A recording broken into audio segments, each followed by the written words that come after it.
रहा है, पहुंचाया जा रहा है।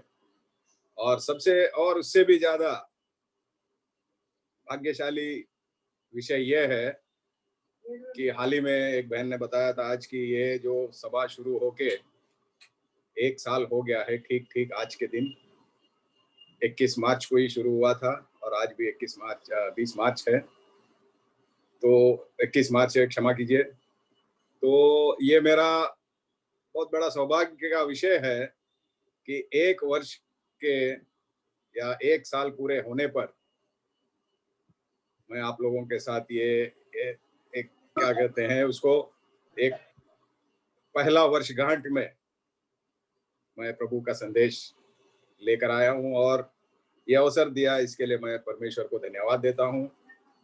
और सभी को, आप लोग सभी को, जुड़े हुए सभी को, खास करके ग्वालियर मंडली को और भाई रंजीत को और उनका जितना भी साथी लोग हैं, सहभागी लोग हैं, सहकर्मी लोग हैं, सभी को मैं मुबारकबाद देता हूँ कि प्रभु परमेश्वर के अनुग्रह से 1 साल पूरा हो गया।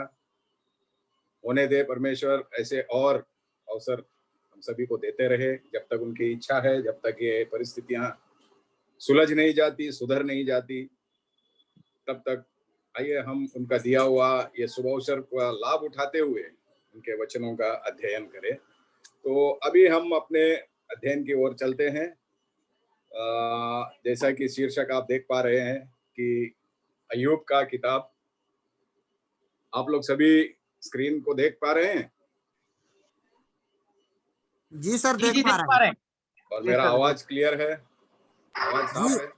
जी अच्छा है, क्लियर है, क्लियर है। प्रभु का धन्यवाद हो। प्रभु हमें सहायता करे कि ये जो नेटवर्क है ये ऐसा ही चलता रहे अच्छे तरीके से, बिना किसी रुकावट के। और आप लोगों को मैं प्रोत्साहन करना चाहता हूँ, आप लोगों का उत्साह बढ़ाना चाहता हूँ कि जिस तरीके से आप लोग बढ़ चढ़ के इसमें भाग ले रहे हैं और कार्यक्रम के समय में जब जब जरूरत पड़ता है तब तक वचन पढ़ने में सभी लोग बहुत उत्साह से आगे आते हैं। प्रभु के नाम की स्तुति हो, प्रभु के नाम की महिमा हो। और खास करके हमारे 2 बच्चे नन्हे स्टार्टर्स जिनको मैं कहता हूँ केजिया और क्रिस्टी, जब उनको गाते सुनते हैं हम लोग तो हमारा और हौसला बढ़ जाता है। बहुत अच्छे बेटे, आगे ऐसे ही चलते रहना आप लोग। प्रभु आप लोगों को आशीषित करे। तो जैसा कि शीर्षक है, आज हम एक नया किताब लेते हैं।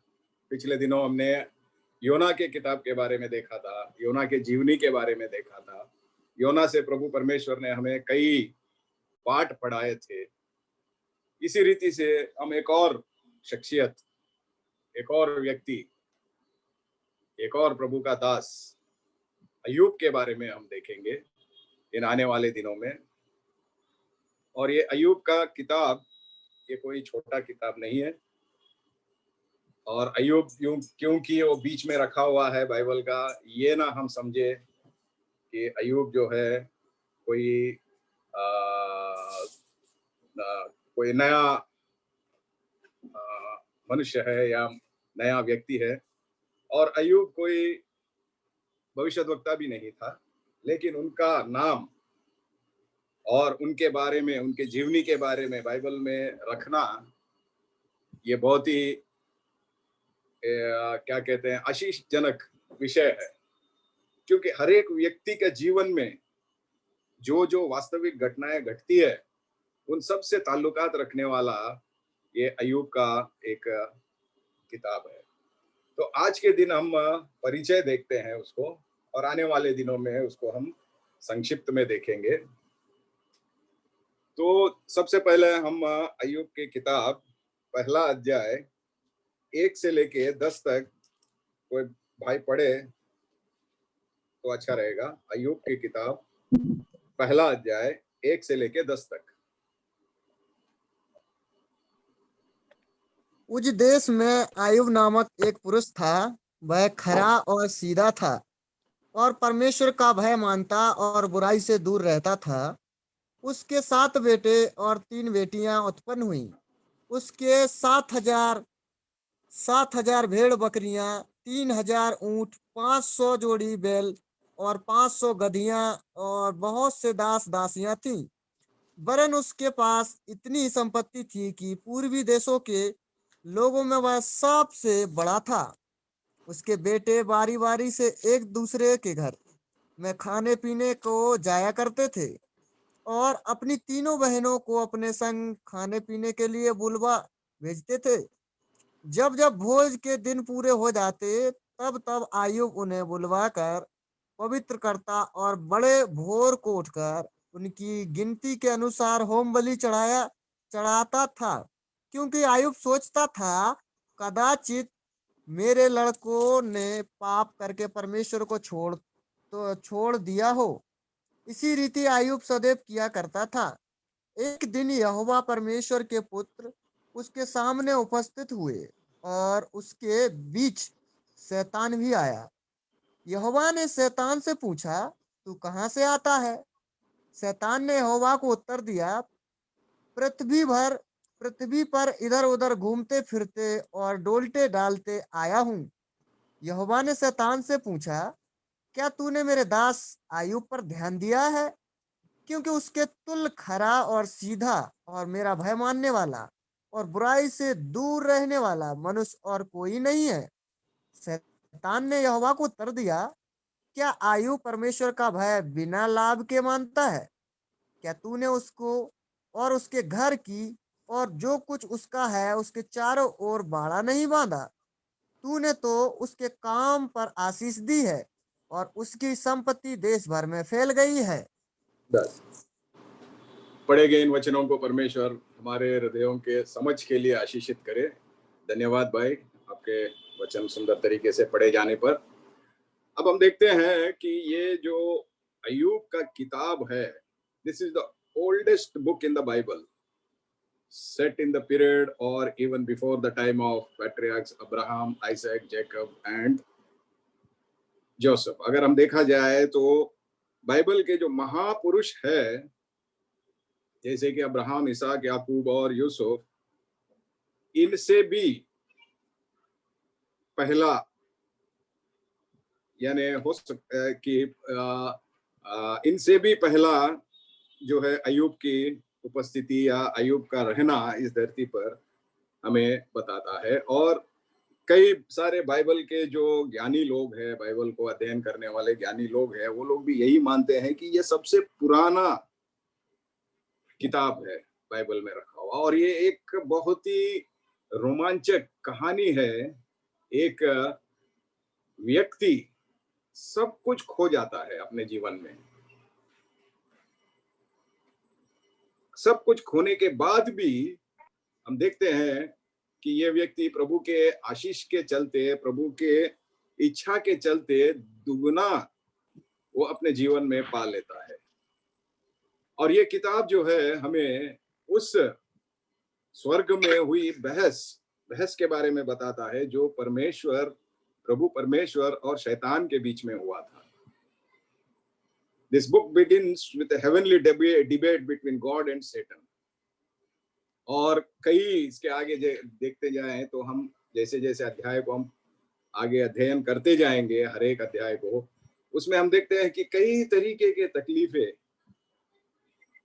अय्यूब के जीवन में, कई तरीके के संघर्ष अय्यूब के जीवन में आते हैं, जो वास्तविकता से आज के जमाने में भी, आधुनिक जमाने में भी, आधुनिक काल में भी हर एक मनुष्य, वो विश्वासी हो या गैर विश्वासी हो, उसके जीवन में आने वाली जो समस्याओं के साथ जुड़ी हुई है। और जो नाम अय्यूब का मतलब है कि सताए जाने वाला या सताया हुआ व्यक्ति, उनके नाम में ही ये अर्थ निकल आता है। और अगर इस वचन को, अगर इस अध्याय को या इस पूरे किताब को अगर हम देखते हैं कि यहाँ पे प्रभु परमेश्वर जो है हमारा, वो सर्वोच्च है और हर एक विषय के ऊपर, हर एक परिस्थिति के ऊपर अपना नियंत्रण रखते हैं।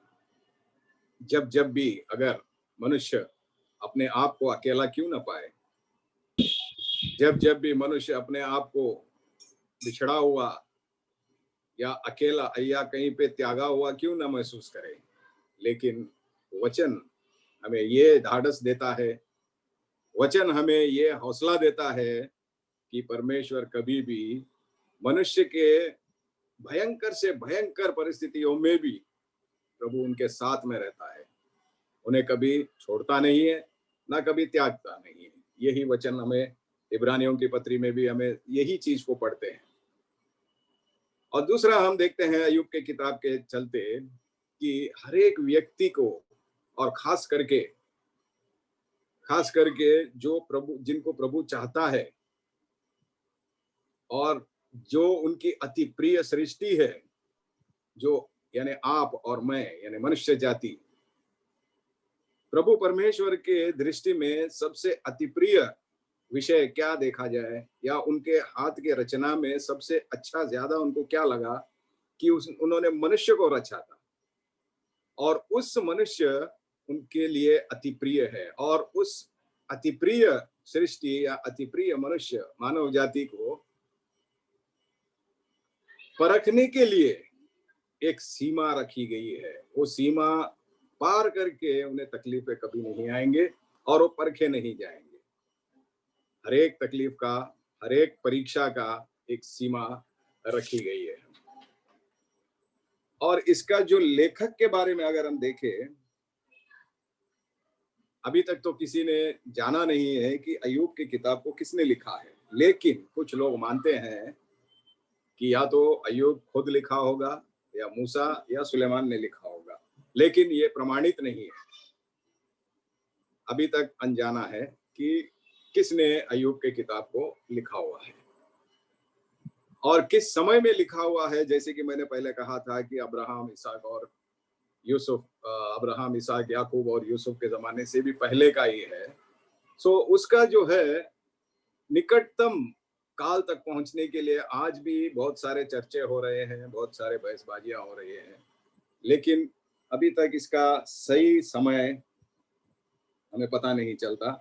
और हो सकता है कि ये जो है, कई ज्ञानी लोग जो है ये समझते हैं कि मूसा के समय का है, और कुछ लोग तो ये भी समझते हैं कि जो बबलोन का जो लोगों का वहां पे जाना था ड्यूरिंग द बेबीलोनियन एक्साइल, उस टाइम पे शायद लिखा होगा। तो ये सब बातें जो है ये चर्चनीय है। जैसे जैसे इनका जो खुलासा होता जाएगा, वैसे वैसे प्रभु परमेश्वर हमें बताता जाएगा। लेकिन अब तक तो जो है ये किस समय में लिखा है, किसने लिखा है, ये तो अभी तक कोई बता नहीं पाया। लेकिन हाँ, कुछ संदर्भों को देखते हुए ये पता चलता है कि ये बहुत पुराना किताब है, सबसे पुराना किताब है। और इसको रखे जाने का इस बाइबल में भी एक ही एकमात्र उद्देश्य है कि मनुष्य भले ही किसी भी तरीके का परीक्षाओं से गुजरे, मनुष्य भले ही यानी खास करके उनके विश्वासी लोग, प्रभु में विश्वास करने वाले लोग भले ही किसी तरीके के तकलीफों से गुजरे या परीक्षाओं से गुजरे, एक बात मान लेनी चाहिए, एक बात सुनिश्चित कर लेना चाहिए कि प्रभु परमेश्वर के अनुमति के बगैर किसी भी विश्वासी के जीवन में किसी भी तरीके का प्रताड़ना या तकलीफें ये नहीं आ सकती। उनका अनुमति चाहिए और उनका इच्छा उसमें पूरी होना ही चाहिए। और अगर इसका हम ढांचा देखा जाए, ये किताब का ढांचा देखते हैं, सबसे पहले हम देखते हैं कि अय्यूब का जो पहचान है, अय्यूब का पहचान अगर हम देखा जाए तो पहले अध्याय से लेके दूसरे अध्याय के 10वें वचन तक उनके बारे में लिखा हुआ है। वो किस तरीके का व्यक्ति है, सब शुरुआत में ही हम देखते हैं, पहले वचन में ही, उस देश में अय्यूब नामक एक पुरुष था, वह खरा, सीधा था और परमेश्वर का भय मानता और बुराई से दूर रखता। अब अगर बाइबल में कहीं पे भी देखा जाए, किसी भी वचन, किसी भी अध्याय का किसी भी पहला वचन किसी मनुष्य को इस तरीके से प्रमाण पत्र देते हुए हम नहीं देखते, केवल और केवल अय्यूब के किताब में ही हम देखते हैं। तो ये पहला ढांचा है कि अय्यूब का पहचान। दूसरा हम देखते हैं उन अय्यूब के मित्रों का पहचान। हम इस दुनिया में रहते हैं, हमें सभी का कोई ना कोई मित्र तो है ही है। यहाँ पे जुड़े हुए जितने भी मेरे भाई बहन लोग हैं, वो ये नहीं कह सकते कि दुनिया में मेरा कोई मित्र नहीं है। कम से कम एक से ज्यादा तो होंगे ही होंगे हमारे मित्र। तो मित्रता या मित्र परंपरा जो है, ये अनादिकाल से चले आ रहा है। प्रभु परमेश्वर भी हम लोगों को, जो हम उनके चुने गए लोग हैं, उनके लहू के द्वारा खरीदे गए लोग हैं, उनके उद्धारता में लाए गए हम लोग हैं, हमको उनके संतान यानी उनके बच्चे करके तो संबोधित करते ही करते हैं, लेकिन साथ ही साथ में हमें उनके मित्र भी मानते हैं वो। सो इसी रीति से हर एक व्यक्ति के जीवन में मित्र होना अनिवार्य है, जरूरी है और आवश्यक है। कई चीजें जो हम अपने करीबी लोगों से, अपने परिवारजन से नहीं बांट सकते, वो हम मित्रों से बांट लेते हैं। तो मित्रता को बाइबल में बहुत ही अहमियत दी गई है। तो प्रभु यीशु मसीह भी अपने चेलों को और अपने लोगों को, जो उनके साथ चलते हैं, उन पे विश्वास करते हैं, उनके उद्धारता में जो आए हैं, उनको भी वो मित्र कह के संबोधित करते हैं। ये एक है ढांचा का, ये दूसरा रूप है। तीसरा हम देखते हैं इसमें एक नौजवान एलीहू नाम का जो है, वो काफी छोटा है अय्यूब से, लेकिन 32वां अध्याय से लेकर 37वां अध्याय तक जो है, ये एलीहू अय्यूब को सलाह देते हुए हम देखते हैं। तो ऐसे ही हमारे जीवन में भी कई बार होता है कि हमें भी हमसे छोटे लोग, ये हमें ये सिखाता है कि हमसे छोटे लोग हमें सलाह देते हैं। कई बार वो सलाह अच्छी भी होती है, कई बार वो सलाह हमें सुधारती भी है, कई बार वो सलाहें जो है हमें बिगाड़ती भी है। ये एक और दृष्टिकोण है इस अध्याय का। उसके बाद हम देखते हैं चौथा ढांचा जो है, 38वां अध्याय से लेके 29वां अध्याय तक प्रभु परमेश्वर अय्यूब के सवालों का जवाब देते हैं। ये तो हम उत्पत्ति से लेके प्रकाशित वाक्य तक हम देखते हैं। प्रभु परमेश्वर एक ऐसे सर्वोच्च जगह पे रहते हुए भी, सर्वप्रथम रहते हुए भी, सारी संप्रभुता उनके पास होते हुए भी, सभी चीजों का नियंत्रण उनके पास होते हुए भी, सारे सृष्टि के ऊपर अपना मालिकाना हक रखते हुए भी, मनुष्य के सवालों का वो जवाब जब जब मनुष्य ने चाहा वो देते गए। यही होता है एक परमेश्वर का जो स्वभाव है, एक भगवान का जो स्वभाव है, जिसको हम हिंदी में भगवान बोलते हैं, उसका स्वभाव यही होना चाहिए कि वो अपने चेलों के साथ, अपने जो बच्चे होते हैं उनके साथ वो वार्तालाप करे। सवाल जवाब का मतलब ये है कि वार्तालाप करना। दुर्भाग्यवश आज हम भारतवर्ष में देखते हैं कि 33 कोटि भगवान है, देवी देवताएं हैं, लेकिन किसी ने भी किसी भी संदर्भ में कहीं पे भी उन्हीं के किताबों में दर्ज नहीं है कि वो उनके भक्तों का या उनके चेलों का, उनके साधु संतों का प्रश्नों का उन्होंने जवाब दिया हो। ये एकमात्र प्रभु परमेश्वर है, हमारा जीविता परमेश्वर, जिन्होंने इस सारी सृष्टि को, सारी कायनात को रचा है। उनको कोई जरूरत नहीं है, हम मानव मात्र है, हम उनके हाथ की रचना है, हम उनको सवाल करें हमारी हैसियत क्या है। और ऐसे में उनको कोई जरूरत नहीं बनता कि वो हमारे सवालों का जवाब दे। लेकिन हमारा दयालु प्रभु परमेश्वर हमें अनजान में नहीं रखना चाहते। He does not want us to leave us in our uninformed state. हर एक विषय में वो हमें जवाब देते हैं। इसी तरह से अय्यूब के जीवन में भी जब जब अय्यूब ने सवाल किया, तब तब उसे जवाब मिलता गया। उसके बाद हम देखते हैं अय्यूब का जो पश्चाताप है, पश्चातापी जीवन, अय्यूब का पश्चातापी जीवन को हम देखेंगे 40 से लेके 42वां अध्याय, अंतिम अध्याय 9वां वचन तक, जहां पे प्रभु परमेश्वर अपने ईमानदार जिसका प्रमाण पत्र वो पहला वचन में देता है, उस चहेता, उस प्रिय दास का पैरवी करते हुए हम देखते हैं। कैसे पैरवी करते हैं? जब एलीहू, बिल्दाद और जोफार जो है वो जब अय्यूब के खिलाफत करते हैं, तब प्रभु परमेश्वर जो है उनको डांटते हैं। अब ये हमें बताता है कि प्रभु परमेश्वर हमारे साथ हमेशा हमारे पक्ष लेने वाले हैं। अब हमारे पक्ष लेने वाले हैं कहने का इसका मतलब ये नहीं है कि अगर हम गलत भी है तो प्रभु हमारा पक्ष लेंगे ना। प्रभु हमारा पक्ष लेना है तो हमें पहला वचन के ढांचे में हमें बैठना चाहिए। पहला वचन क्या कहता है कि अय्यूब नामक एक पुरुष था, वह खरा और सीधा था, परमेश्वर का भय मानना और बुराई से दूर रहना। तो ये गुण होना चाहिए अगर आप और मैं चाहते हैं कि प्रभु परमेश्वर हमारा पक्ष ले। उसके बाद में अंतिम अध्याय में हम देखते हैं कि अय्यूब का पुनरुद्धीकरण के बारे में हम देखते हैं।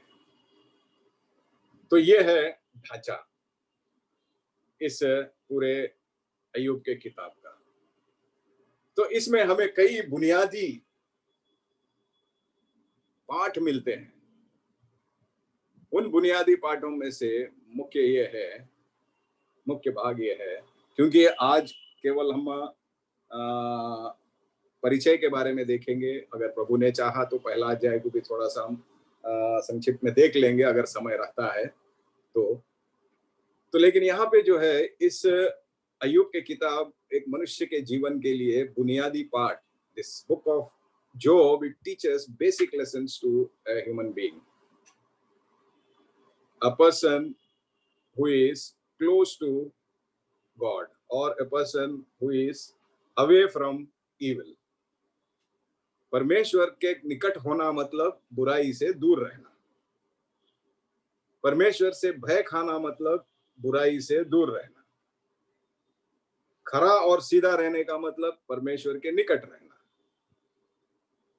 सो यहाँ पे हम देखते हैं कि परमेश्वर के करीब रहने का मतलब यह है कि परमेश्वर के ऊपर हम विश्वास करना, ट्रस्टिंग गॉड।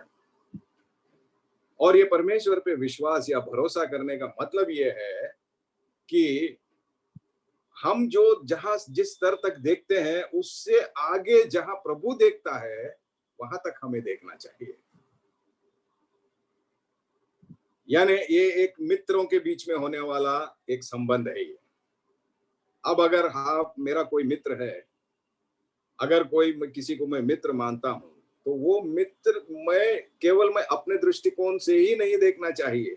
मुझे उस मित्र क्या देखता है वो दृष्टिकोण में, उसके ढांचे में जाके मुझे देखना चाहिए। इसी रीति से, क्योंकि मैं वो मित्र के ऊपर भरोसा करता हूँ, इसी रीति से अगर मैं प्रभु परमेश्वर के ऊपर भरोसा करता हूँ तो मुझे उस सीमा को लांघना है जो मेरी दृष्टि का सीमा है, और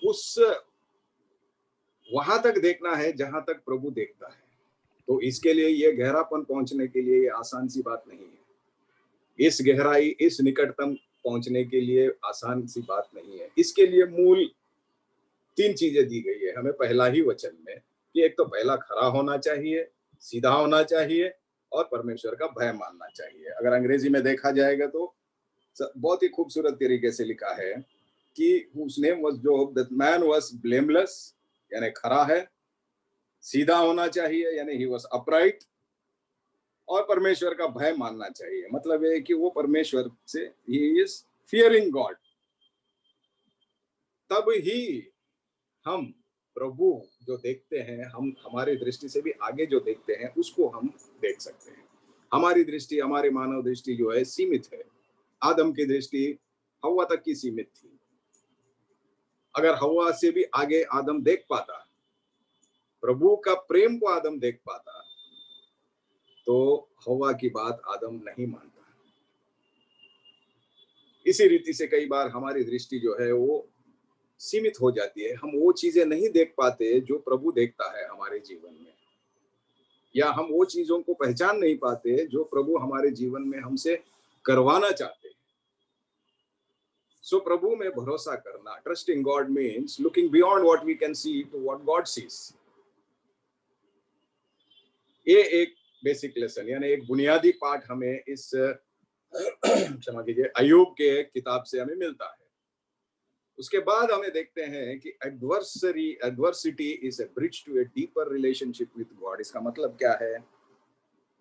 इसका मतलब ये होता है कि विरोधाभास या विरोध परिस्थितियां, प्रतिकूल परिस्थितियां जो है प्रभु परमेश्वर के साथ एक विश्वासी को, एक उनके सच्चे मित्र को जोड़ने का काम करते हैं, तोड़ने का काम नहीं करते। अब इसके लिए अगर हमें देखना है कि अय्यूब की किताब 42वां अध्याय 1 से लेकर 6 तक इसको हम पढ़ सकते हैं। ये मैं खाली बेसिक लेसन के बारे में जा रहा हूँ, इसीलिए कि आप लोग समझते होंगे कि क्या ये अय्यूब का किताब शुरू हुआ कि नहीं अंतिम अध्याय में चला गया ना। हम अध्याय दर अध्याय आगे बढ़ेंगे, इसमें बहुत सारे भाग है हमें देखने के लिए। 42वां अध्याय कोई पढ़े भाई? हेलो हेलो, कोई सुनाई दे? कोई सुन रहा है मेरी आवाज को? Yes, brother, we can hear. हाँ, तो अय्यूब की किताब 42वां अध्याय 42 1 to 6।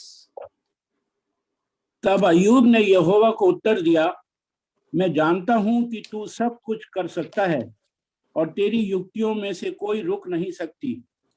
तूने पूछा तू कौन है जो ज्ञान रहित होकर युक्ति पर पर्दा डालता है, परंतु मैंने तो जो नहीं समझता था वही कहा, अर्थात जो बातें मेरे लिए अधिक कठिन और मेरी समझ से बाहर थी, जिनको मैं जानता भी नहीं था। तूने कहा, मैं निवेदन करता हूँ, सुन, मैं कुछ कहूंगा। मैं तुझसे प्रश्न करता हूँ, तू मुझे बता। मैंने कानों से तेरा समाचार सुना था, परंतु अब मेरी आंखें तुझे देखती हैं, इसलिए मुझे अपने ऊपर घृणा आती है और मैं धूल और राख में पश्चाताप करता हूँ। तो यहाँ पे हम देखते हैं कि अय्यूब का जो है, जब सारी तकलीफों से सारी एक हद पे ऐसा भी पहुंच जाता है कि वो अपने सहने से भी है अधिक उसको, यानी उस हद तक पहुंच जाता है कि उसे और सहन नहीं होता। उसके बाद हम देखते हैं कि अय्यूब जो है एक पश्चातापी भाव में आ जाता है। तो वहां पे आते हुए वह कहता है कि मैं जानता हूं कि तू सब कुछ कर सकता है और तेरी युक्तियों में से कोई रुक नहीं सकती। तूने पूछा तू कौन है जो ज्ञान रहित होकर युक्ति पर पर्दा डालता है, परंतु मैंने तो नहीं समझा था कि था वही कहा, अर्थात जो बातें मेरे लिए अधिक कठिन है, मेरी समझ के बाहर थी, जिनको मैं जानता भी नहीं था। तूने कहा, मैं निवेदन करता हूँ, सुन, मैं कुछ कहूंगा।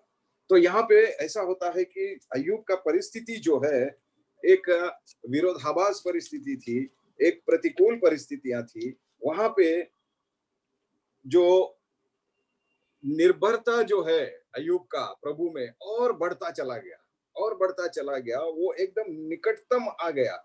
निकटतम आके वो प्रभु को पहचान लिया कि प्रभु क्या कर सकता है, और इसीलिए वो पहले वचन में कहता है कि मैं जानता हूं तू सब कुछ कर सकता है। यानी जो परिस्थिति में मैं गुजर रहा हूं, जिस हालात से मैं अभी चल रहा हूं, जो हालात मेरे ऊपर आए थे, ये सभी भी तेरे ज्ञान से ही हो रहा है। और मैं जानता हूं कि तू ये सब चीजें मुझसे हटाएगा और मेरी पुरानी स्थिति मुझे वापस लौटाएगा, या उससे भी अच्छी स्थिति मुझे वापस लौटाएगा। तो कहने का ये उस वाक्यांश को हम अभी नहीं समझेंगे, आगे चल के समझेंगे। तो कहने का मतलब है, वो वाक्यांश पढ़ने का मतलब ये है कि एक विरोध परिस्थिति या प्रतिकूल परिस्थिति हमारे जीवन में जब आता है, तो वो परिस्थिति को हम एक पुलिया बना के प्रभु परमेश्वर के साथ एक गहरा रिश्ता बनाने में हमें आगे चलना चाहिए। और तीसरा हम पाठ इसमें पढ़ते ये है कि जब जब हमारे हम प्रभु यीशु मसीह के ऊपर, प्रभु परमेश्वर के ऊपर जो सर्वोच्च है, जैसे कि हमने पहले देखा था, वो सारी संप्रभुता उनके पास है, सर्वशक्तिमान है, उसके ऊपर जब उसके बातों को जब हम मानते हैं तब हम उनसे भय रखते हैं। भय रखने का मतलब क्या है कि हम किसी की बातें मानते हैं। भय दो चीजें हमें सिखाता है। एक तो वो भय होता है अगर हम किसी के आदर करते हैं, किसी की बात मानते हैं, तो उनके सामने हम गलतियां करने से दूर रहते हैं और उनसे हम भय मानते हैं। दूसरा ये होता है कि अगर गलतियां करने के बाद किसी व्यक्ति को मुंह दिखाने के लिए हम डरते हैं, क्योंकि हमारा प्रभु परमेश्वर के साथ उनके ऊपर जब हम भय मानते हैं, जब हम कहते हैं कि मैं भय रखता हूं उनसे, व्हेन आई से I fear God, that means I should be obeying him. Abraham जो विश्वास का पिता कहलाया जाता है, वो प्रभु परमेश्वर से भय मानते थे और उनका जो कुछ भी कहना है आदेश के अनुसार वो चलते थे। मूसा उनके भय मानते थे और उनके आदेश के अनुसार चलते थे। ईसा, इसहाक, याकूब और यूसुफ, इन सभी को, इन महान पुरुषों को अगर हम देखते हैं, यहाँ ये लोग सभी जो है प्रभु से भय मानते थे, प्रभु परमेश्वर के भय मानते थे और उनके आज्ञा का, उनके बातों का, उनके आदेशों का पालन करते थे, आज्ञाकारिता चलते थे। तो ये भय जो है ये आज्ञाकारिता के साथ जुड़ा हुआ रहता है। जब ऐसे भय में, ऐसे आज्ञाकारिता का स्वभाव हम में जब आ जाता है, तब प्रभु हमें ऐसे ही नहीं छोड़ते। प्रभु जो है हमारे सारे जरूरतों का, हमारे सारे विषयों के ऊपर वो पूरा रिस्पॉन्सिबिलिटी यानी जिम्मेदारी लेते हैं। तो हमारा प्रभु जो है, इसीलिए उनका नाम यहोवा ईरे कहा जाता है। प्रभु का भय माना, प्रभु ने जो कहा वो करने के लिए तैयार हो गया। अपना एक इकलौता पुत्र को लेकर उस पर्वत के ऊपर ले गया। एक इकलौता पुत्र जो उम्र दराज होने के बाद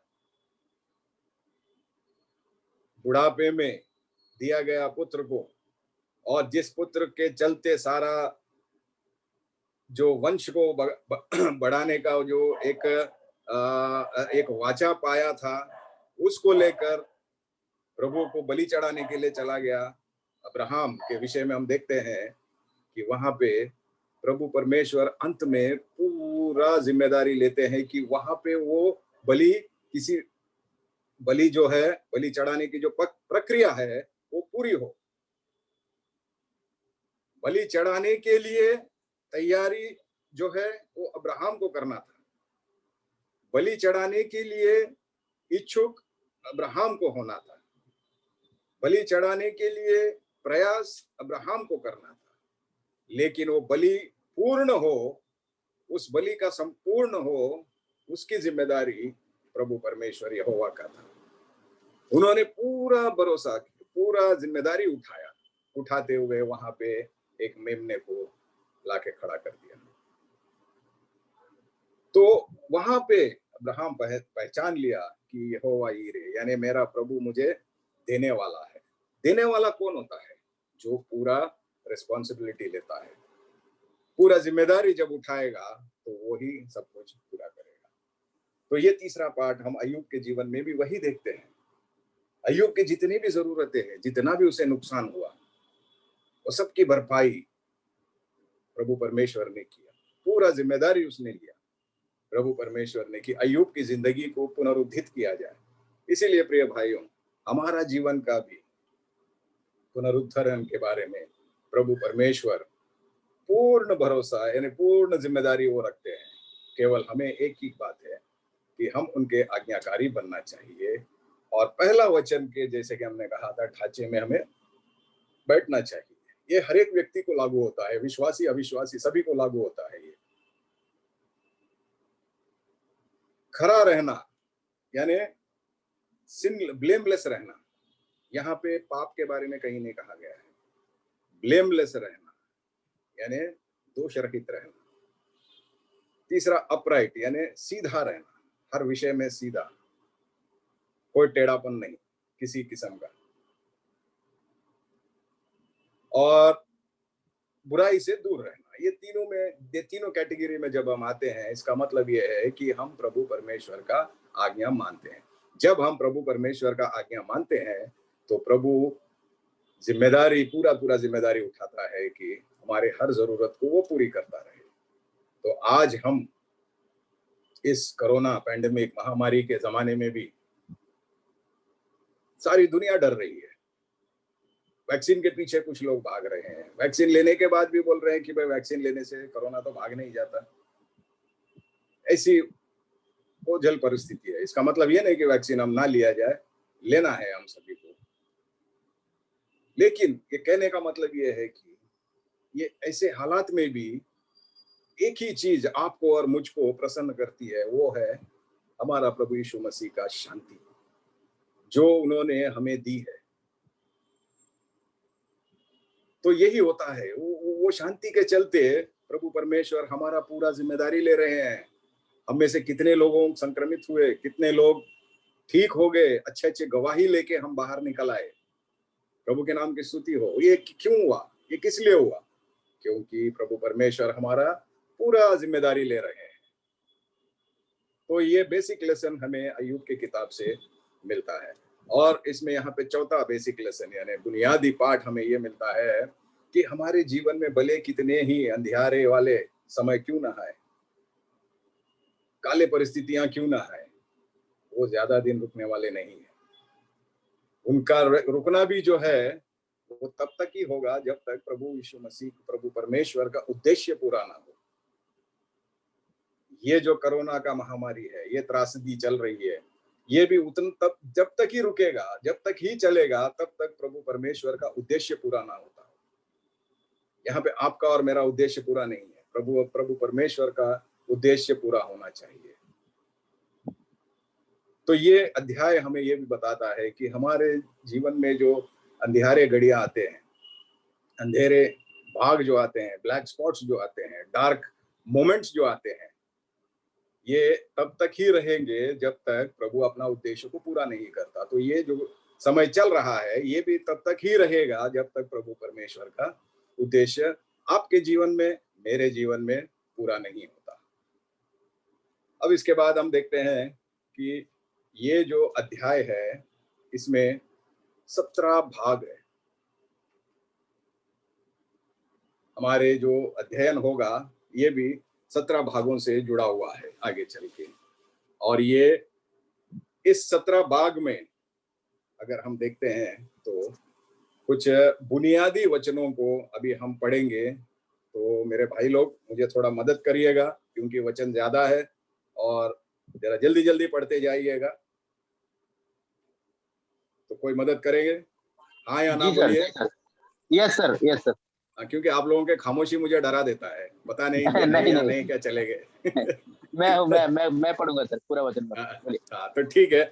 ये जो है अध्याय हमारा, ये जो अध्ययन होगा ये अय्यूब के किताब का, ये 17 कंटेंट्स के साथ होगा। अब ये 17 कंटेंट्स क्या क्या है, अब मैं जल्दी जल्दी से बताता हूँ। अगर आप लोग लिखना चाहते तो लिख लीजिए। सबसे पहला ये होगा कि कंटेंट इसका, ए मैन कॉल्ड जोब, यानी एक मनुष्य जिसका नाम अय्यूब है। दूसरा होगा कि जो पृष्ठभूमि है उनके पीछे हमें झांक के देखना। पृष्ठभूमि जो है उसके पीछे हमें झांक के देखना। तीसरा जो होगा शैतान का यानी विरोधी का जो प्रतिपक्षता यानी सेटन्स अपोजिशन। चौथा जो होगा शैतान की योजनाएं, सेटन स्कीम्स ऑफ सेटन। पांचवा जो देखते हैं हम वो ये है कि अय्यूब से संवेदना रखने वाले लोग, अय्यूब को आराम पहुंचाने वाले लोग यानी जॉब्स कंफर्टर्स। छठा हम देखते हैं कि ये जो सांत्वना रखने वाले, अय्यूब से जो दया रखने वाले लोग रहते हैं, उनके बीच का जो वार्तालाप है उसको देखते हैं। 7वां हम देखते हैं उनके जो मित्र है उनको अय्यूब कैसे समाधान देता है या जवाब देता है। 8वां हम देखने वाले हैं उसके जो लोगों के या उसके मित्रों को जो समाधान दे रहा है, जवाब दे रहा है, इसी का आगे का हिस्सा यानी इसी का कंटिन्यूएशन भी हमारा 8वां भाग होगा। 9वां भाग ये होगा, 9वां और 10वां भाग, एलीहू जो सबसे छोटा है उसके मित्रों में से, वो अय्यूब को क्या सलाह देता है या अय्यूब से वो चाहता क्या है। 11वां पार्ट होगा हमारा या 11वां अंश ये होगा कि प्रभु परमेश्वर अय्यूब से बातें करते हैं। 12वां अंश ये होगा कि प्रभु परमेश्वर का इस सृष्टि के लिए क्या गवाही है। 13वां ये होगा हमारा कि प्रभु परमेश्वर जो है अपने सृष्टि के प्रति पूरी ख्याल रखते हैं, सुधि रखते हैं, ध्यान रखते हैं।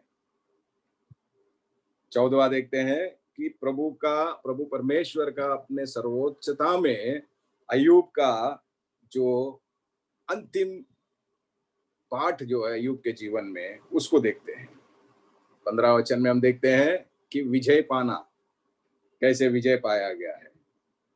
और 16वां भाग जो ये होगा कि अय्यूब प्रभु परमेश्वर से कैसे प्रभावित होते हैं। 17 में हम देखते हैं कि अय्यूब का जीवन पुनरुत्थित कैसा होता है। लेकिन ये जितने भी अंश है, 17 अंश, ये भाई मेरे, ये आपके जीवन में, मेरे जीवन में बखूबी आज के दिन भी लागू होते हैं। ये सदियों पुराना 2000 साल 3000 साल पहले प्रभु यीशु मसीह के लिखे गया ये पुस्तक अनादिकाल में घटी हुई घटनाएं जो है वो आज भी आपके और मेरे जीवन के साथ ताल्लुक रखते हुए हमें ये भाग सिखाते हैं। तो ये है 17 भाग इस अध्याय का, जिसको हम आने वाले दिनों में एक एक करके हम देखते जाएंगे। और इस किताब का जो मूलभूत पत्थर जिसको कहा जाता है, फाउंडेशन स्टोन्स कुछ है, उसको हम वचनों के जरिए हम देखते जाएंगे। सबसे पहला हम देखते हैं पहला अध्याय, एक तो हमने देखा ही था, तो 5वां वचन देखे भाई। पहला अध्याय 5वां वचन। जब जब भोज के दिन पूरे हो जाते तब तब अय्यूब उन्हें बुलवा कर पवित्र करता और बड़े भोर को उठकर उनकी गिनती के अनुसार होमबलि चढ़ाता था, क्योंकि अय्यूब सोचता था कदाचित मेरे लड़कों ने पाप करके परमेश्वर को छोड़ दिया हो। इसी रीति अय्यूब सदैव किया करता था। ओके, इससे पहले हम तीसरा वचन पढ़ते हैं। उसके 7,000 भेड़ बकरियां, 3,000 ऊंट, 500 जोड़ी बैल और 500 गदहियां और बहुत से दास दासियां थी। वरन उसके पास इतनी संपत्ति थी कि पूर्वी देशों के लोगों में वह सबसे बड़ा था। हाँ, तो यहाँ पे देखिए, ये दोनों वचनों में अगर हम जोड़ के देखते हैं तो ये एक संपन्न परिवार को दर्शाता है, एक बहुत ही अमीराना घराने को दर्शाता है। अय्यूब क्योंकि बहुत ही अमीर था, उसकी संपत्ति तीसरे वचन में दिया गया है। उन दिनों का धन संपत्ति यही है। आजकल के धन संपत्ति तो कुछ और है, लेकिन उन दिनों का धन संपत्ति देखिए, भेड़ बकरियां, जानवर, जितने जितने ज्यादा जानवर उसके पास हो, उतना बड़ा संपन्न व्यक्ति, धनी व्यक्ति कहलाया जाता है। और उसमें वो धनवान व्यक्ति में कितने 3,000 उसके पास ऊंट थे। अब ये ऊंट को पालने वाली बात जो है मामूली सी बात नहीं है। एक ऊंट जो है करीब करीब 220 लीटर पानी पीता है, जिसके बारे में अध्ययन में हमने रोब ने हमें बताया था अध्ययन के समय में, जब हम रेबेका और इसहाक के बारे में पढ़ रहे थे। तो यहाँ पे देखते हैं तो ऐसे में यानी ये तो केवल पशु है उसके पास, जानवर के बारे में हम देख रहे हैं, तो इनको सेवकाई, इनको देखभाल करने के लिए कितने सेवक होंगे। तो इतना संपन्न परिवार में उसके जो बच्चे हैं वो संपन्न तरीके से जीते हैं। आजकल का जो संपन्न परिवार, धनवान परिवार कहलाने वाले बच्चे कैसे जीते हैं, ऐसे ही जीते होंगे उस जमाने में भी। उन्होंने क्या किया वो तो नहीं बताया गया, लेकिन ऐसा संपन्न परिवार, ऐसा धनवान कुटुंब में उनके बच्चों के बारे में अय्यूब जो है कैसा सुधि ले रहा है। वो सुबह सवेरे जाग के उठ के वो उनके बच्चों के लिए वो क्या करता था, दाह संस्कार, दाह बलि किया करता था। उनके बेटों के बारे में लिखा है कि उनके बुलाकर और उनके लिए वो होम बलि चढ़ाता था। वो क्यों होम बलि चढ़ाता था? हो सकता है संभवतः कदाचित उसके बच्चे वो उनके मनोरंजन के समय में कुछ पाप किए होंगे जो ये जानता नहीं है, उसके लिए वो प्रायश्चित करता था। तो प्रायश्चित जीवन इस अय्यूब के किताब का बुनियादी पत्थरों में से एक है। अब 8वां वचन भी अगर हम पढ़ते हैं, देखिए, लिखते हैं कि यहोवा 8वां ने वचन, शैतान से पूछा, क्या तूने मेरे दास अय्यूब पर ध्यान दिया है? क्योंकि उसके तुल्य खरा और सीधा और मेरा भय मानने वाला और बुराई से दूर रहने वाला मनुष्य और कोई नहीं है। तो यहाँ पे देखिए, पहला तो हमने उसके परिवार के बारे में देखा, बहुत संपन्न था और अपने बच्चों के प्रति उसका ध्येय था, यानी रिस्पॉन्सिबिलिटी थी। वो अपने बच्चों का कार्य क्या क्या कर रहे हैं उनके ऊपर वो देखभाल करने वाला अय्यूब था।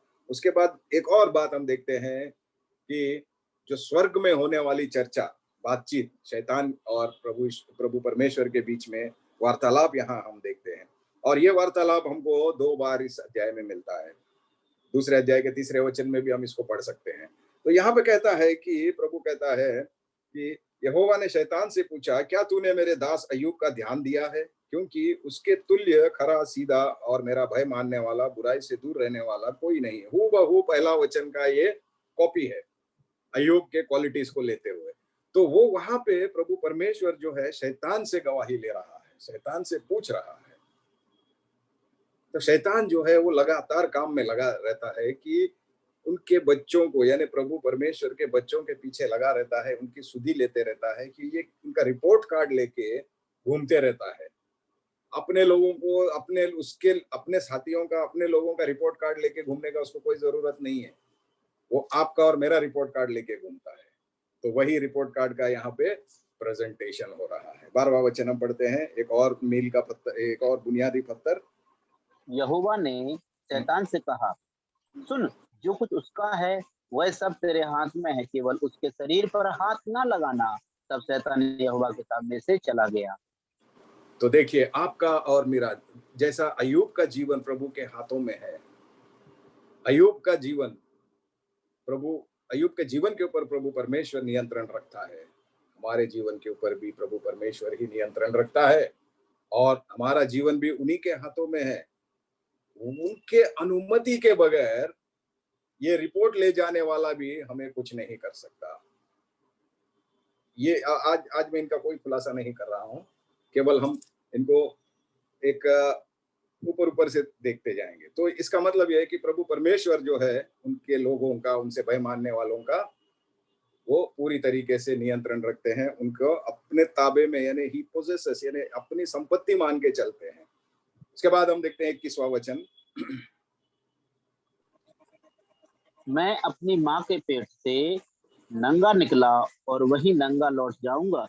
यहोवा ने जो दिया और यहोवा ही ने लिया है, यहोवा का नाम धन्य है। ये एक खरा सच है, ये एक नग्न सत्य है हर एक व्यक्ति के जीवन में। ये हर एक व्यक्ति को, भले विश्वासी हो अविश्वासी हो, सभी को लागू होता है। हम इस दुनिया में कैसे आए हैं, हमें कैसे जाना है। यहाँ पे जो कुछ भी हमारा है ये सब से केवल कब्र तक ही आ सकते हैं, इसके आगे हम इनको लेके नहीं जा सकते।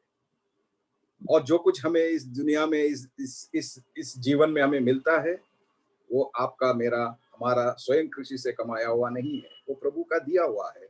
प्रभु अपने उनके इच्छा के अनुसार जो दिया है वो लेना भी जानते हैं और लेते भी हैं। उनके मर्जी के खिलाफ हम कहीं नहीं जा सकते। दूसरा अध्याय 10वां वचन देखें। उसने उससे कहा, तू एक मूढ़ स्त्री की सी बातें करती है। क्या हम जो परमेश्वर के हाथ से सुख लेते हैं दुख ना लें? इन सब बातों में भी अय्यूब ने अपने मुंह से कोई पाप नहीं किया।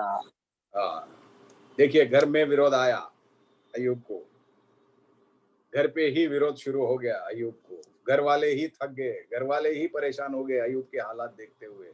मेरे भाई मेरे बहन, हमारे भी करीब करीब हर एक घर में यही परिस्थिति है। किसी न किसी रीति से, किसी न किसी तरीके से हमारे अपने ही कई बार हमें सोच में डाल देते हैं, परेशानी में डाल देते हैं।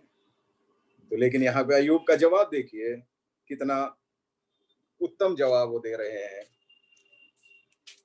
दूसरा अध्याय का अगर हम 10वां वचन पढ़ते हैं तो वहां पे देखिए कितना प्यारा सा वो एकदम सच्चा जवाब दे रहे हैं। कहता है कि तू एक मूढ़ स्त्री की बातें करती है, क्या हम जो परमेश्वर के हाथ से सुख लेते हैं दुख न ले? इन सब बातों में भी अय्यूब ने अपने मुंह से कोई पाप नहीं किया। ये मूल पत्थर है, ये एक बुनियादी पत्थर है, इसको हम ध्यान रखें। 5वां अध्याय 17 वचन, 5वां अध्याय 17 वचन, 5 का 17। 5 का देख 17। क्या ही धन्य है वह मनुष्य जिसको परमेश्वर ताड़ना देता है, इसलिए तू सर्वशक्तिमान की ताड़ना को तुच्छ मत जान।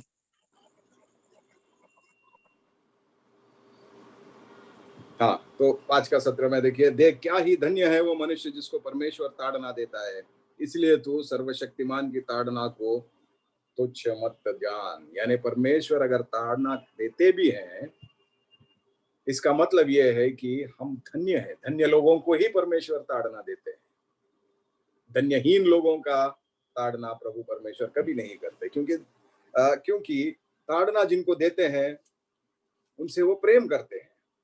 इसीलिए जिनको ताड़ना मिलती है प्रभु परमेश्वर की तरफ से वो धन्य है। 8वां अध्याय 7वां वचन, पिछली पीढ़ी के लोगों में से 8 का 7, चाहे 8 तेरा का 7। भाग पहले छोटा ही रहा हो, परंतु अंत में तेरी बहुत बढ़ती होगी।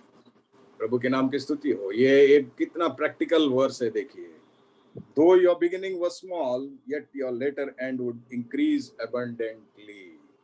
यानी हमारा भले ही शुरुआत हमारा छोटा होगा, चाहे तेरा भाग पहले छोटा ही रहा हो, परंतु अंत तेरी बहुत बढ़ती होती है। हमारा अंत क्या है? हमारा अंत प्रभु यीशु मसीह में अनंत काल का अंत है। हमारा अंत प्रभु यीशु मसीह में अनंत काल का उनके साथ में सहभागिता है। हमारा अंत प्रभु यीशु मसीह में अनंत काल का जीवन है। इस दुनिया में हम भले ही छोटे गिने जाए, लेकिन हमारा अंत जो होगा वो बड़ा होगा। 16वां अध्याय 9वां वचन भाई। उसने क्रोध में आकर मुझको फाड़ा और मेरे पीछे पड़ा है। वह मेरे विरुद्ध दांत पीसता और मेरा वैरी मुझको आंखें दिखाता है। तो ये कई बार हमें होता है ऐसे, क्रोध में आकर मुझको फाड़ा और मेरे पीछे पड़ा। कौन? विरोधी। कई बार क्रोधित होकर जब हम उसके बातें नहीं मानते हैं, जब हमारे मित्र के हम बातें मानते हैं, उस समय में हमें नुकसान पहुंचाने के लिए आता है। तो उस समय में क्या कहता है वो मेरे विरुद्ध दांत पीसता है और मेरा बैरी मुझको आंख दिखाते हैं। उस टाइम पे यानी जब संपन्न रहते हैं, सब कुछ रहते हैं, सब करीब होते हैं हमारे, जब तकलीफों में से हम चले जाते हैं, जब अय्यूब के पास सब कुछ छीना गया था, सब लोग उसके उलट हो गए थे। मेरे भाई मेरे बहन, जब हमारे पास कुछ नहीं होता, सभी लोग हमारे बैरी बन जाते हैं, सभी लोग हमें आंखें दिखाने निकलते हैं। 17 अध्याय 5वां वचन, जो लूट के भाग के लिए अपने मित्रों की चुगली खाता है, उसके लड़कों की आंखें अंधी हो जाएंगी। ये गलत काम करने से, ये भ्रष्टाचार में लिप्त होने से ये नतीजा होता है। 19वां अध्याय 25वां वचन, 25 और 27।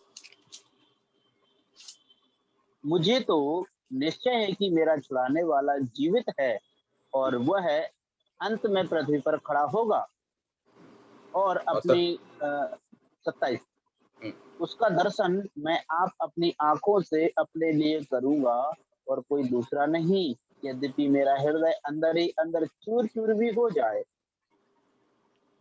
ये दो वचन एक नए नियम में, नए करार में एक पहला शहीद होने वाला स्तेफनुस के जीवन में लागू होते हुए हम देखते हैं। मुझे निश्चय है कि मेरा छुड़ाने वाला जीवित है और वह अंत में पृथ्वी पर खड़ा होगा। उसका दर्शन मैं आप अपनी आंखों से अपने लिए करूंगा और कोई दूसरा नहीं, यद्यपि मेरा हृदय अंदर ही अंदर चूर चूर भी क्यों ना हो जाए। प्रिय भाइयों, प्रभु की सेवकाई में निकलने वाले मेरे ग्वालियर के साथियों, ग्वालियर मंडली के साथियों और भी अन्य कलीसिया यहाँ पे जुड़ी हुई है, उनके भी कई लोग बाहर निकल रहे हैं। अंत में विजय आप ही का है, अंत में विजय प्रभु का ही है, अंत में विजय हमारा प्रभु यीशु मसीह का ही है। भले अभी हम अंदर से चूर चूर क्यों ना होते रहे, दिन दिन हर रोज हम विभिन्न परिस्थितियों से हमारा दिल दुखित क्यों ना होता रहे, अंत में जो है विजय प्रभु यीशु मसीह का ही है, अंत में विजय जो है उनके लोगों का ही है। 20वां अध्याय 4 और 5 देखें।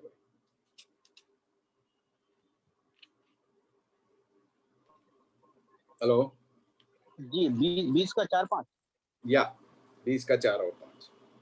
ओके।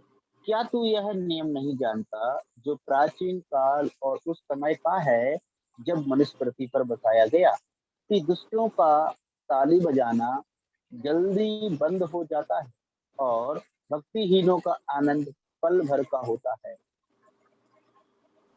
दुष्टों का ताली बजाना जल्दी बंद हो जाता है और भक्तिहीनों का आनंद पल भर का होता है।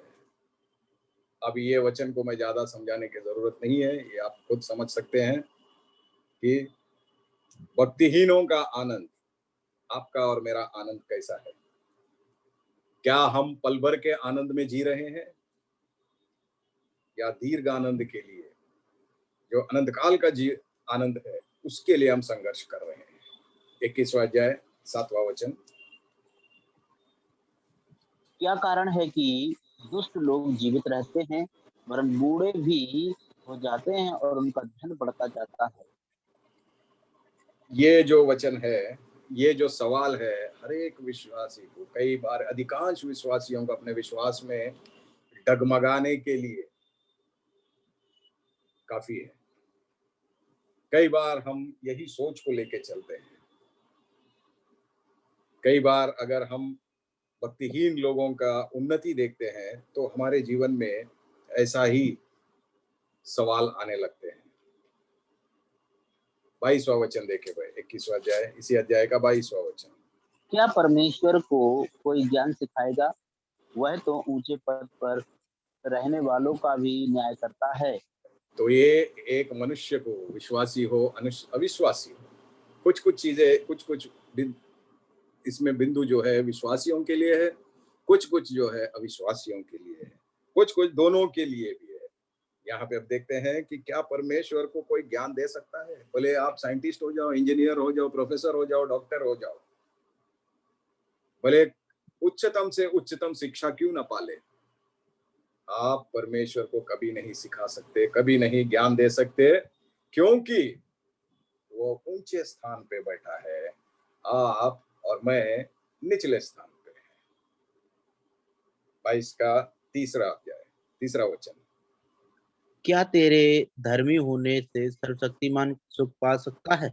तेरी चाल की खराई से क्या उसे कुछ लाभ हो सकता है?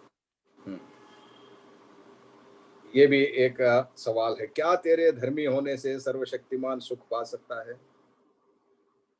मैं धर्मी रहूं अधर्मी रहूं, उसमें प्रभु परमेश्वर को कुछ फर्क पड़ेगा? सर्वशक्तिमान परमेश्वर को कुछ फर्क पड़ेगा? मैं धर्मी हूं तो उसका लाभ मुझे ही है, आप धर्मी हैं तो आपको ही है। इसमें परमेश्वर की सर्वशक्तिमानता, सर्वोच्चता, संप्रभुता में रत्ती भर भी फर्क नहीं पड़ेगा। लेकिन जो कुछ भी है आपका और मेरा उद्धार के लिए है, सुधार के लिए है।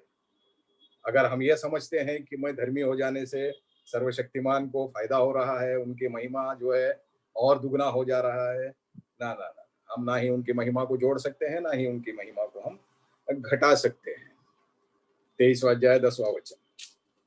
परंतु वह जानता है कि मैं कैसी चाल चला हूँ, और जब वह मुझे ता लेगा तब मैं सोने के समान निकलूंगा।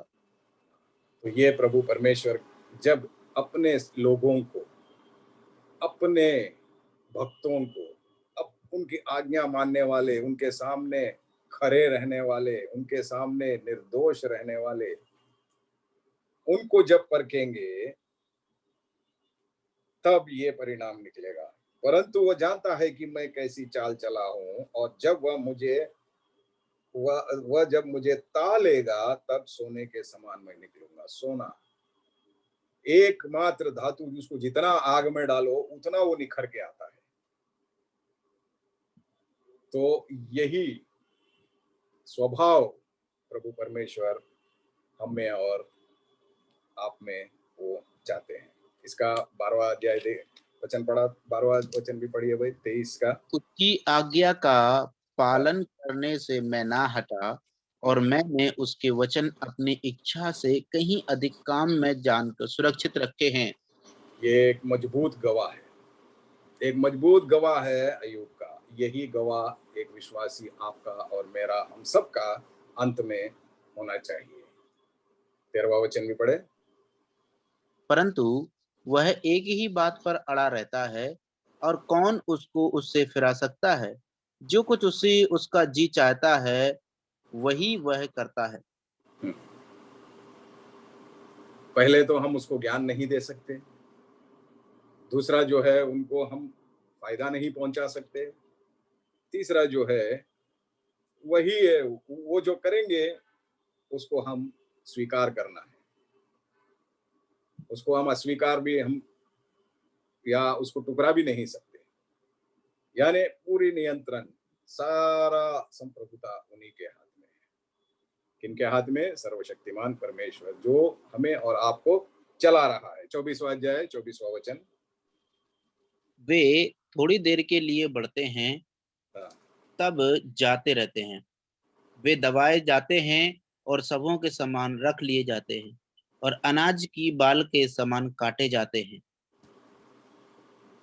ये किन लोगों के लिए लागू होता है? ये जो उनके आज्ञा या प्रभु के आज्ञा का उल्लंघन करते हैं उनके लिए है। वे थोड़ी देर के लिए बढ़ते हैं। अन्य जाति के लोग, अविश्वासी लोग, अधर्मी लोग थोड़ी देर के लिए बढ़ते हैं, लेकिन वो जाते रहते हैं। वो निरंतर रहने वाले लोग नहीं है, या उनकी जितने भी जो महिमा है, उनकी महिमा जो निरंतर रहने वाली नहीं है। 25वां अध्याय 5वां वचन, 4वां वचन, सॉरी। फिर मनुष्य परमेश्वर की दृष्टि में धर्मी कैसे ठहर सकता है? जो स्त्री से उत्पन्न हुआ है वह कैसे निर्मल हो सकता है?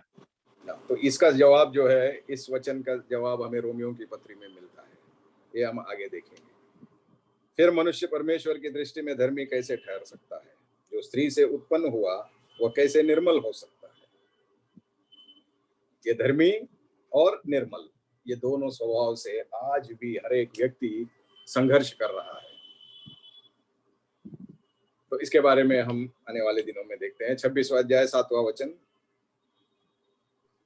वह उत्तर दिशा को निराधार फैलाए रहता है, और बिना टेक पृथ्वी को लटकाए रहता है। दैट इज हिज पावर, यानी प्रभु परमेश्वर जिसने सृष्टि को रचा है, ये उनकी क्षमता है और उनकी शक्ति है, जिसके चलते आज ये धरती घूम रही है, जिसमें हम लोग भी है। भाई जॉनी जोसेफ जो है, जॉनी वर्गीस जो है, वो बड़ा अच्छा सा क्लास ले रहे हैं TERC में। अगर आपको किसी को समय मिलता है तो रात को 9 बजे बताते हैं। हमारे साइंस से लेके, साइंस और बाइबल दोनों को मिलाते हुए बताते हैं वो। तो वहां पे भी हमें बहुत सारा चीजें हासिल करने मिलता है। तो कहने का मतलब ये है कि सारा नियंत्रण जो है प्रभु के हाथ में ही है, सारी दिशाएं उनके हाथ में है, और धरती का जो उपस्थिति, आपका और मेरा उपस्थिति, आपका और मेरा वजूद, सभी उन्हीं के हाथों में है। 26वां अध्याय 14वां वचन। देखो, ये तो उसकी गति के किनारे ही हैं, और उसकी आहट फुसफुसाहट ही सी तो सुन पड़ती है, फिर उसके पराक्रम के गरजने का भेद कौन समझ सकता है। ये दोबारा ये उन्हीं की पराक्रमता, प्रभु परमेश्वर का पराक्रमता को दर्शाता है। 27वां अध्याय 3 और 4 उसके बाद वाला अध्याय 3 और 4 भाई। क्योंकि अब तक मेरी सांस बराबर आती और परमेश्वर का आत्मा मेरे नथनों में बना है, मैं यह कहता हूं कि मेरे मुंह से कोई कुटिल बात ना निकलेगी और ना मैं कपट की बातें बोलूंगा। तो ये हमारा उपस्थिति, हमारा वजूद, तीसरा वचन हमें बताता है कि हम भले कितना भी कोशिश कर ले, कितना भी यत्न कर ले, कितना भी प्रयास कर ले जीने की, लेकिन यहाँ पे एक सच्चाई है, क्योंकि अब तक मेरी सांस बराबर आती है और परमेश्वर का आत्मा मेरे नथनों में बना हुआ है। वही आत्मा जो आदम को सजाने में दिया था, रचने में दिया गया था उनके नथनों में, उसी रीति से आपके और मेरे नथनों में भी उन्हीं की आत्मा बना है। और मैं यह कहता हूं कि मेरे मुंह से कोई कुटिल बात ना निकलेगी, मतलब कि जब उनकी आत्मा हमारे अंदर है तो हमारी बातें भी उन जैसा ही होना चाहिए। 28वां वचन। तब उसने मनुष्य से कहा, देख, प्रभु का भय मानना यही बुद्धि है और बुराई से दूर रहना यही समझ है। बस इससे हटके इंसान कुछ भी नहीं कर सकता। इंसान को whether he likes it or not, whether he accepts it or not, this is the final thing which a believer has to do. He said, behold, the fear of the Lord, that is wisdom, and to turn away from evil is understanding.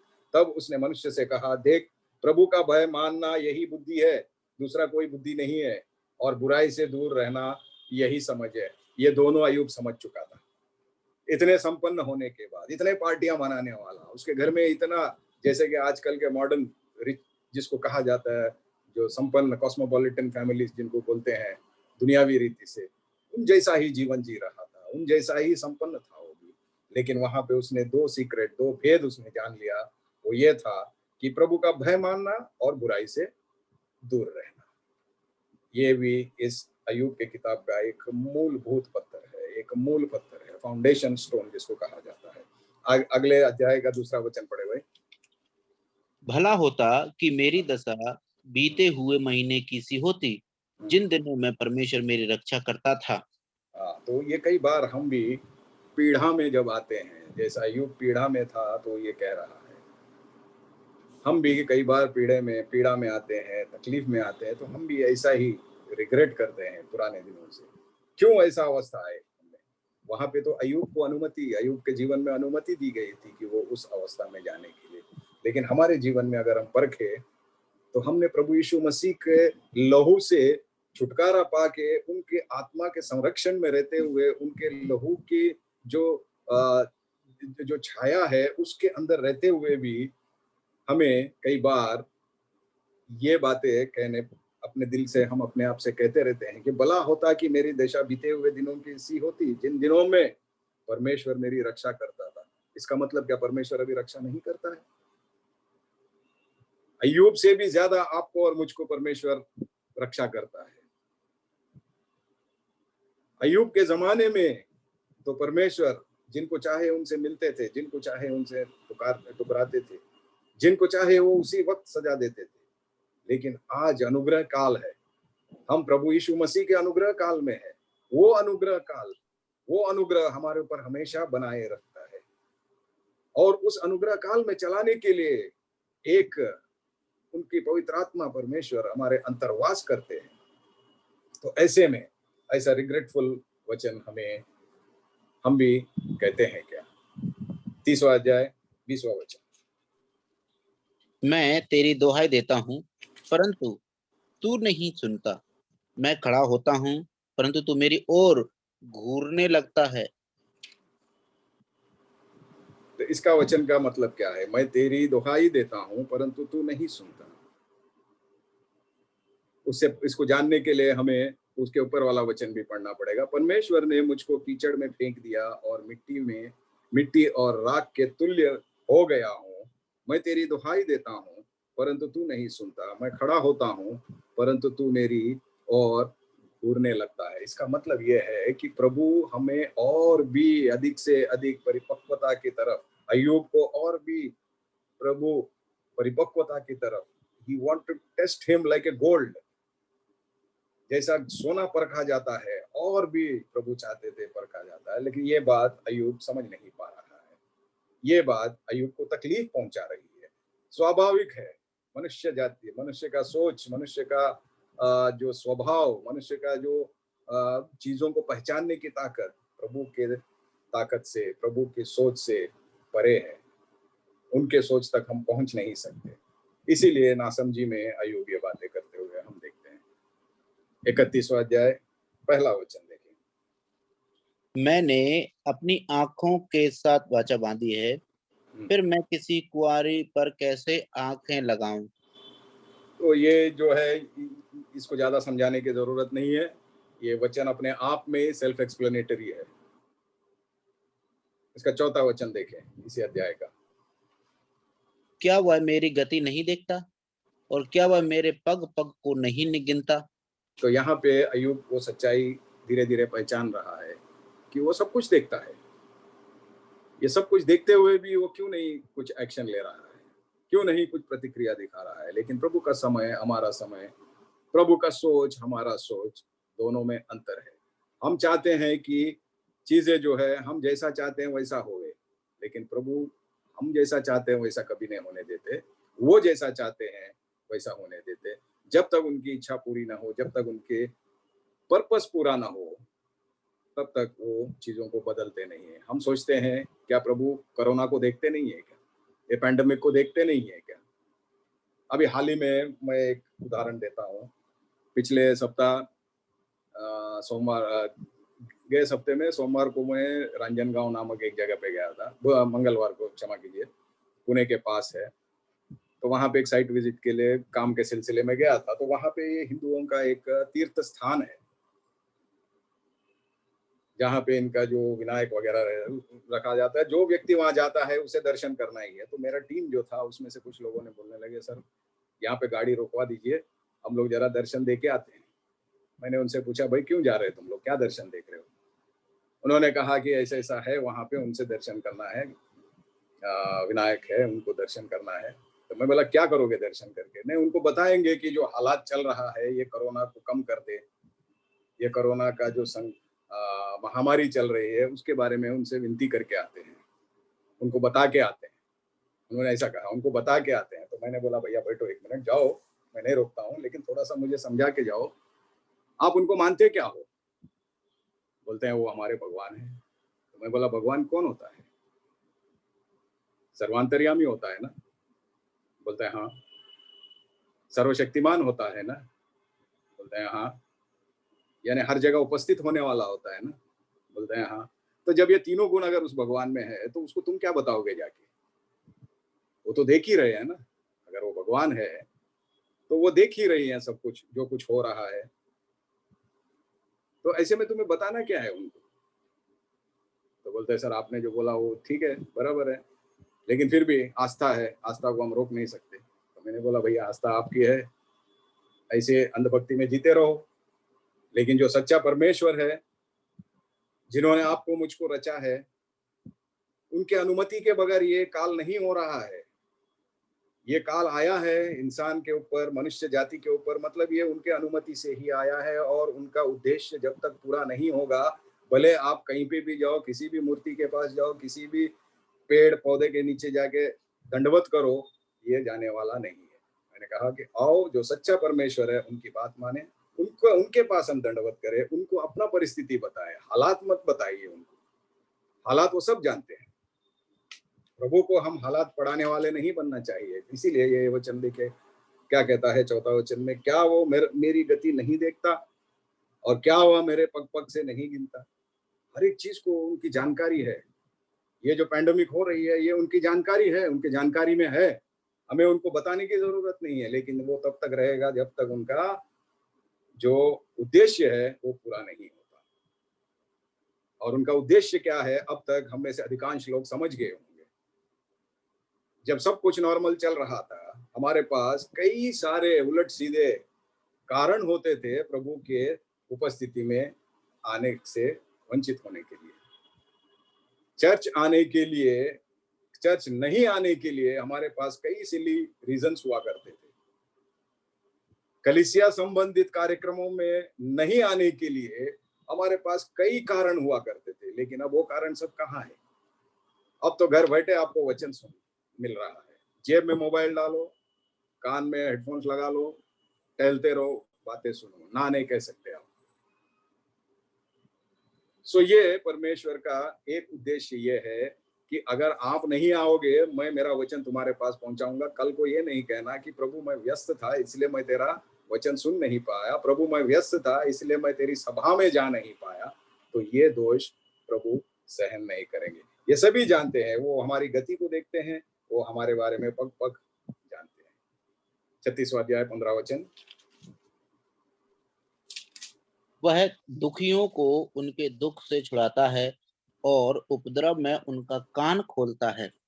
A great deliverer, महान छुड़ाने वाला प्रभु परमेश्वर हमारा है। हमें चिंता करने की जरूरत नहीं है, हमें दुखी होने की जरूरत नहीं है, हमें हर उपद्रव से हमें बचाने वाला परमेश्वर है। 38 का पहला वचन। तब यहोवा ने अय्यूब को आंधी में से यूं उत्तर दिया। दूसरा भी पढ़े हुए। यह कौन है जो अज्ञानता की बातें कहकर युक्ति को बिगाड़ना चाहता है? तो यहाँ पे देखते हैं कि प्रभु परमेश्वर अय्यूब के साथ वार्तालाप करते हैं। प्रभु परमेश्वर आज मेरे साथ, आपके साथ कई बार कई संदर्भ में बातें करते हैं। उन दिनों में तो मुखामुखी बातें होती थी, आज जो है हमारे पास उनका अनमोल वचन दिया गया है, उसके जरिए हमारी उनसे वार्तालाप होती है। तो उनकी आवाज सुने, उनको पहचाने और आवाज सुन के अनसुनी ना करे, उनको पहचान के अनजान ना बने। 42वां अध्याय 10वां वचन।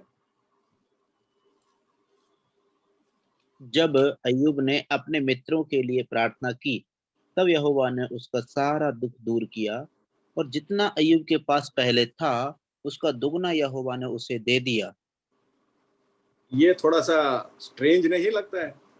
ये वचन थोड़ा सा हम लोग सभी को असामान्य लगता है, एक अचंभित लगता है। अय्यूब खुद परेशानी में डूबा हुआ है, अय्यूब खुद तकलीफों में पड़ा हुआ है और यहाँ पे वो प्रार्थना कर रहा है।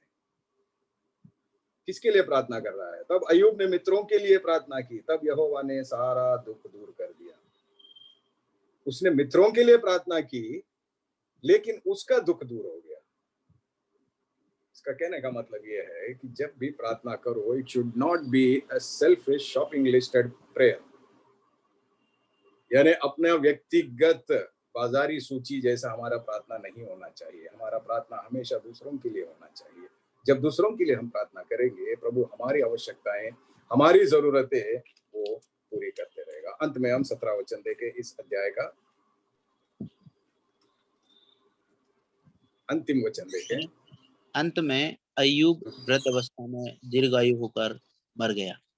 अंत में अय्यूब वृद्धावस्था में दीर्घायु होकर मर गया, यानी अय्यूब जो है अपना पूरा जीवन जी लिया। प्रभु हमेशा चाहते हैं कि सभी लोग, हम सभी अपना पूरा जीवन जिए। जितना इस धरती पर हमें रखा गया है, दिया गया है, पूरा जीवन जिए। लेकिन वो जीवन कैसा जीना चाहिए? उनके भय में जीना चाहिए। उनके भय में जीने के लिए अय्यूब का पहला अध्याय पहला वचन हमारे हर एक के जीवन में लागू होना चाहिए। प्रभु की इच्छा हो तो हम अभी जितने भी बिंदु देखे, ये सब आने वाले दिनों में हम एक संक्षिप्त तरीके से उनका अय्यूब के जीवन के बारे में हम जानेंगे। अय्यूब का जो किताब है, प्रभु परमेश्वर हमें सहायता करे। आप लोग सब मेरे लिए भी प्रार्थना करना कि जैसे जैसे मैं इसके ऊपर तैयारी करता रहूं, प्रभु परमेश्वर अपने ज्ञान से हम सभी को इस अध्याय को समझने में कोशिश किया करे। ये नहीं कि मैं सिखा रहा हूं, मैं भी आप लोगों के साथ सीख रहा हूं। तो प्रभु हमें इकट्ठे उनके वचन को सीखने में सभी को मदद करे। इस अवसर दिया दोबारा मुझे, इसके लिए मैं ग्वालियर मंडली का आभारी हूँ और इस समय के लिए मैं प्रभु परमेश्वर का धन्यवाद देता हूँ। आप सभी को प्रभु आशीषित करे। कृपा अंकल, बहुत बहुत धन्यवाद। प्रभु आपको आशीष करे बहुत सुंदर वचन के लिए। आज हम लोगों ने प्रभु का वचन को अध्ययन कर रहे थे कि आयुब का जीवन कैसा एक परिवर्तित जीवन था और कैसा एक समर्पित जीवन था। उसके जीवन में बहुत सारे संकट और समस्याएं आए, फिर भी जो है वो प्रभु को पकड़ करके चलने वाला एक व्यक्ति था। और हम लोग देख रहे हैं कि उसका जीवन